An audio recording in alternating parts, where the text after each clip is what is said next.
नमस्कार किसान साथियों, स्वागत है आपका मेरे YouTube चैनल में। मैं आपका मित्र रोम सिंह राजपूत। आज की वीडियो में मैं आपके लिए धान की खेती से संबंधित कुछ ज़रूरी जानकारियां दे रहा हूं।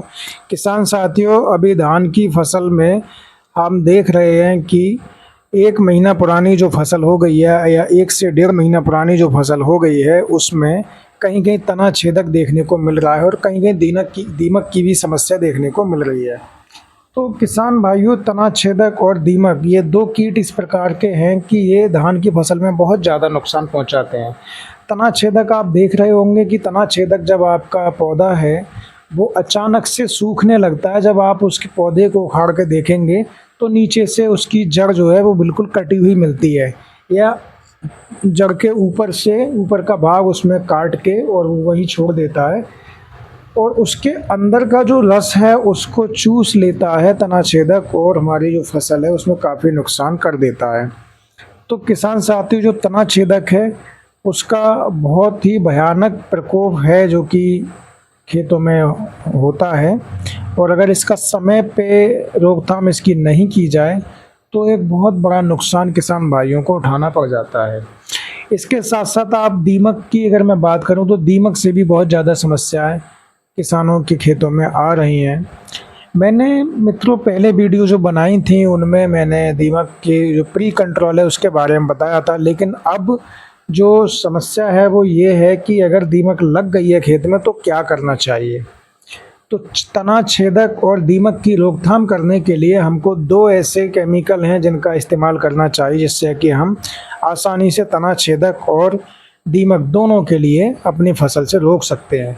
लेकिन जिन खेतों में सिर्फ तना छेदक की समस्या है वहाँ दीमक की ज़रूरत नहीं है, तो वहाँ पर एक ही रसायन से काम चल सकता है।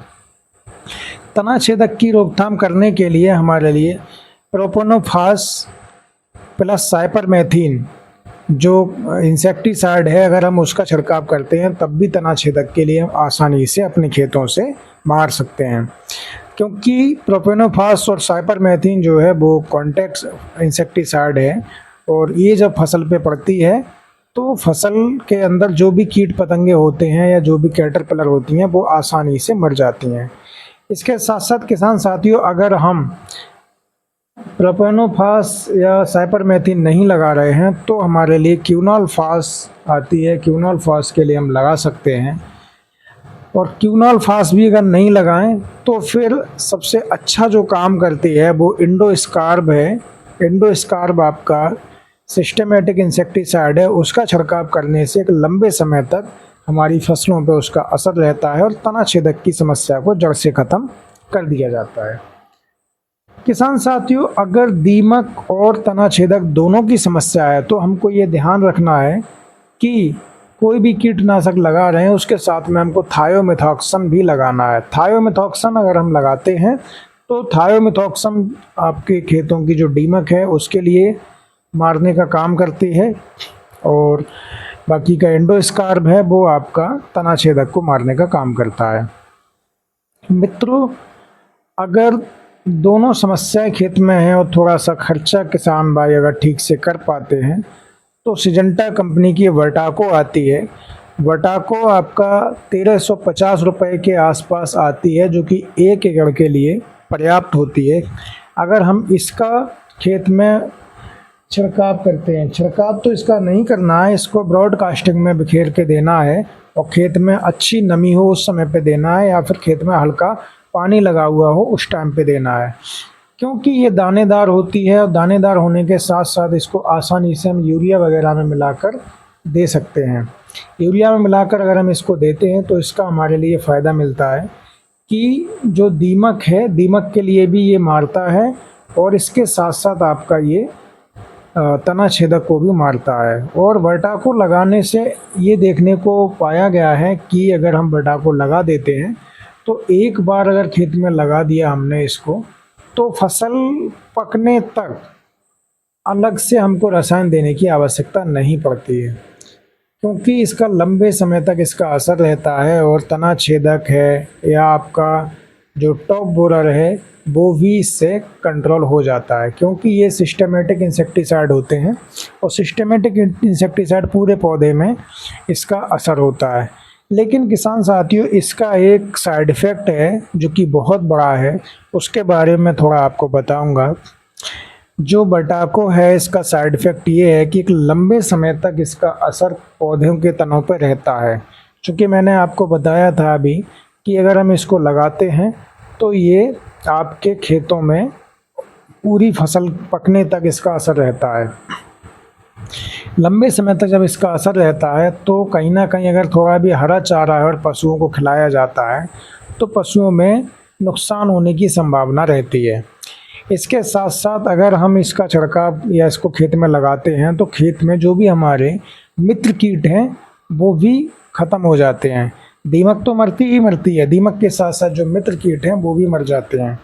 तो ये लगाना थोड़ा सा रिस्की रहता है, और जब भी इसको खेत में लगाया जाए तो उसके कम से कम 40 दिन तक उस खेत से ना तो चारा खिलाना चाहिए पशुओं को, ना उस खेत की घास पशुओं को खिलानी चाहिए। अगर ऐसा हम करते हैं तो उसका नुकसान उठाना पड़ सकता है। तो ये विशेष ध्यान रखना है कि जब भी इस प्रकार का कोई हैवी रसायन खेत में लगाया जाए उस टाइम पे कम से कम 1 माह या 40 दिन तक हमें अपने खेत की हरा चारा पशुओं को नहीं खिलाना चाहिए, जिससे कि पशुओं में किसी प्रकार की समस्या ना हो पाए। किसान साथियों, ये मैंने आपके लिए तना छेदक और दीमक से संबंधित कुछ जानकारियाँ दी। इसके साथ साथ आप देखते हैं कि कुछ थ्रिप्स भी अपने जो फसल हैं उसमें अटैक करते हैं। तो थ्रिप्स की रोकथाम करने के लिए हमारे लिए सबसे अच्छा जो काम करती है वो एसिटामिप्रिड है।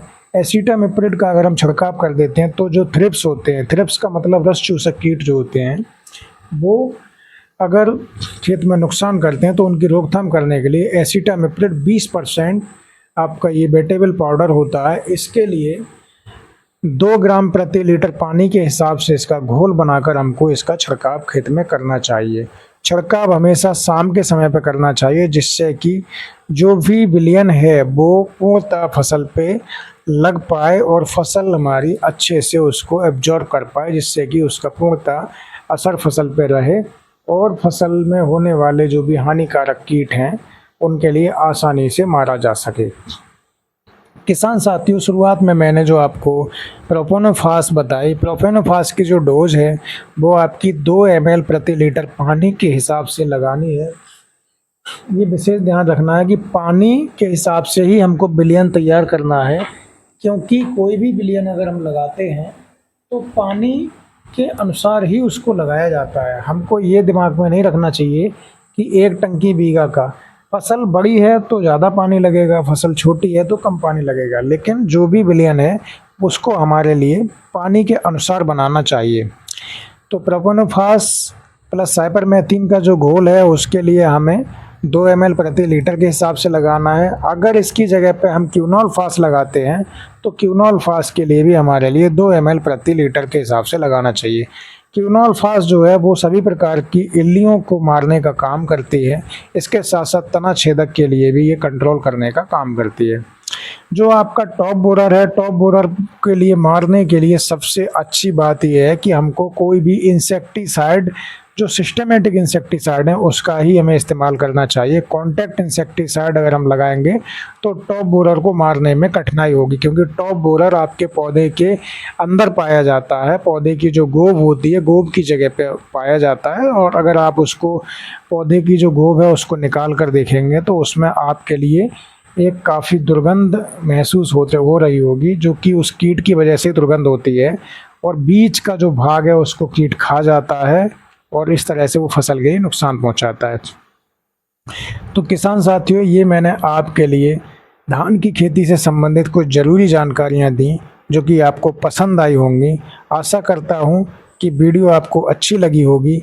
इसी तरह की अच्छी जानकारी पाने के लिए आप हमारे चैनल से जुड़े रहें, और जो लोग चैनल पर पहली बार आए हैं वो चैनल को सब्सक्राइब करके बेल आइकन को ज़रूर दबाएं, जिससे कि हमारी आने वाली वीडियो की नोटिफिकेशन आपको मिलती रहे और समय समय पर आपके लिए हम अच्छी से अच्छी जानकारियां देते रहें।